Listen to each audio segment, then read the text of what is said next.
Most record junkers are familiar with royal blue shellac recordings from Columbia from the 1930s. Anytime you see them, they make you jump a little bit. But did you know there were other labels that produced blue shellac in the 1930s? We'll tell you who they are today on the 78 RPM channel.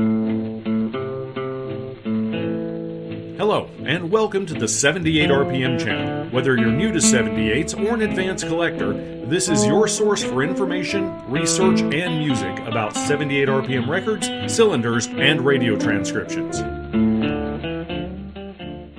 Hello and welcome to the 78 RPM channel. During the most miserable parts of the Depression, Columbia came out with their Royal Blue Shellac line in order to boost sales. Now this program lasted from late 1932 into 1935. There was even a pressing plant in California that continued to press blue shellac discs until 1936. During that time, however, Columbia, and more importantly, their pressing plants, sold to ARC, the American Record Corporation. This led to ARC releasing, with no fanfare whatsoever, some blue shellac discs in the 1930s. Now, what I'm about to tell you has not been confirmed in that I've never read documentation that this is exactly what happened, but it's kind of the consensus of what happened. So ARC buys the Columbia factories, and they realize there is still some leftover raw blue material there. You gonna throw it out? No, they used it to make discs.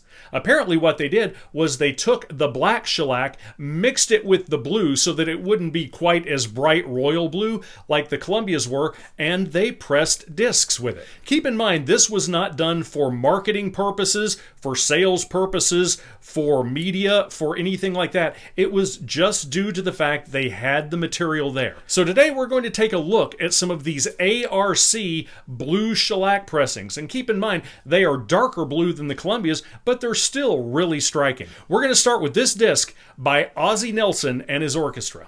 Nelson is probably best remembered for starring in Ozzie and Harriet, which was a TV show from 1952 through 1966, in which he appeared with his actual wife and family. Prior to that, however, he was a band leader who had great success during the 1930s and 40s.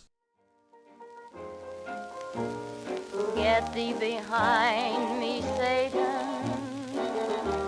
I want to resist, but the moon is low and I can't say no. Get thee behind me. Now this Bing Crosby disc was recorded in 1934. However, it must have been popular enough that they continued to make pressings into 1936, as this dark blue copy shows. Interestingly enough, after Brunswick was sold to Decca in 1941, Decca pressed copies of Bing Crosby's Brunswick reissues on colored wax for Bing Crosby's personal collection.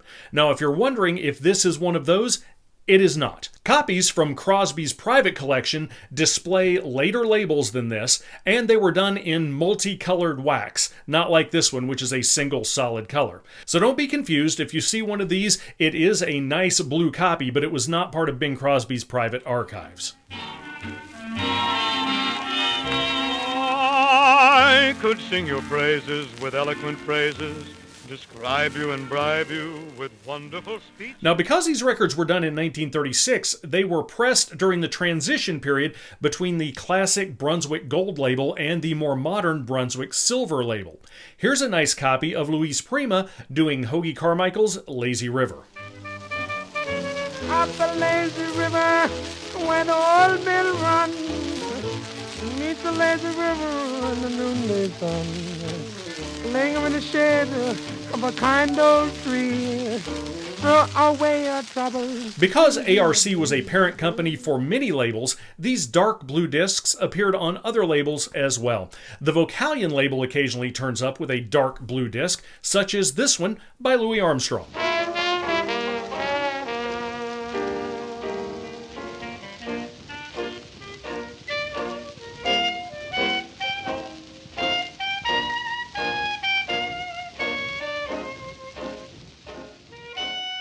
If you're not familiar with Stuff Smith, he is amazing. He is also, in my opinion, the best of the jazz violinists. This record was junked from a dirt-filled barn in North Carolina.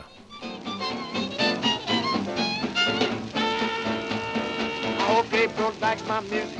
When I meet him way up there, if I play too sweet, I'll turn on the heat. Oh, and while this record is in lower grade, it is an amazing blues record, recorded by Memphis Minnie.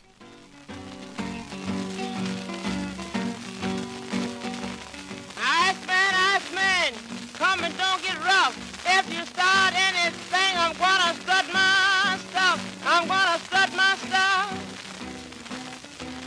Yes, I'm gonna strut. Other labels owned by ARC include Melotone, which, based on the catalog numbers for these discs, issued some blue discs between April and June of 1936. She ain't got no, yes she has, no she ain't, yes she has. I'm satisfied with my gal. She don't wear no, yes she do, no she don't, yes she do. I'm satisfied with my gal.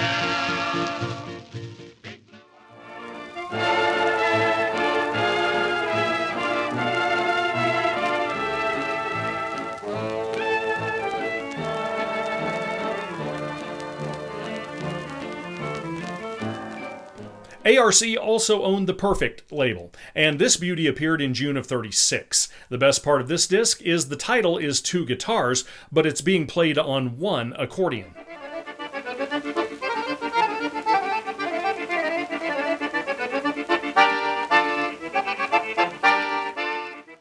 One thing that's worth mentioning is that when I encounter multiple copies of these blue discs, there is no variation between copies. This is 2 copies of the same disc. Both are the same dark blue, and there are no differences. Even the angle of the label, as it is compared to the matrix information, is the same. Same take, same label information, and same dark blue color. Now, I don't know if this is consistent all the way across the scope of these records, but one would assume that if these records had been pressed for a long time, they would eventually be using different stampers, and I've never seen more than 1 stamper used for any of these dark blue records. In addition, if they had been pressed in different places, there would be different stampers. So I'm just assuming these were pressed at one factory, the California factory, and only for a short period of time. One final disc I would like to share with you is this one, and it's pretty cool. This disc shows that ARC was using the material on hand for whatever they needed. This is a late 1936 test pressing of Duke Ellington performing Black Butterfly on a dark blue disc. Now, this take was unissued on 78, and it was actually unissued in any form until the year 2010, when it appeared on a massive 11 CD set of Ellington's work. Now, in spite of the fact this is a very rare disc, somehow it still managed to hit a content match, probably because of the CD release, so you only get to hear a little bit of it.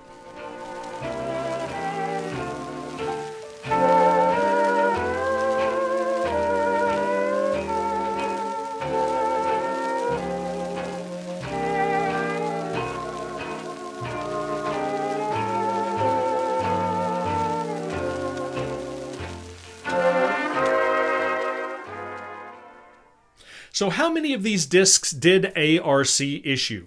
We have no idea. One thing that can be said is they show up less frequently than the Columbia Royal Blue shellac, but this may be due to the fact that Columbia released more records in blue than ARC did. So if these records are scarce, are they overly valuable? Well, not particularly. They carry a small premium over the regular black pressings, but not a significant one. If you find one, listen to the music and consider yourself lucky. You've had a pretty good day. I hope you've enjoyed this look at the unintentionally blue ARC pressings of the 1930s. If you have any ARC pressings on labels that I have not shown, post them down below. Share them with the group. I'll keep digging for records. You do the same. Let me know what you find, and we will see you next time on the 78 RPM channel.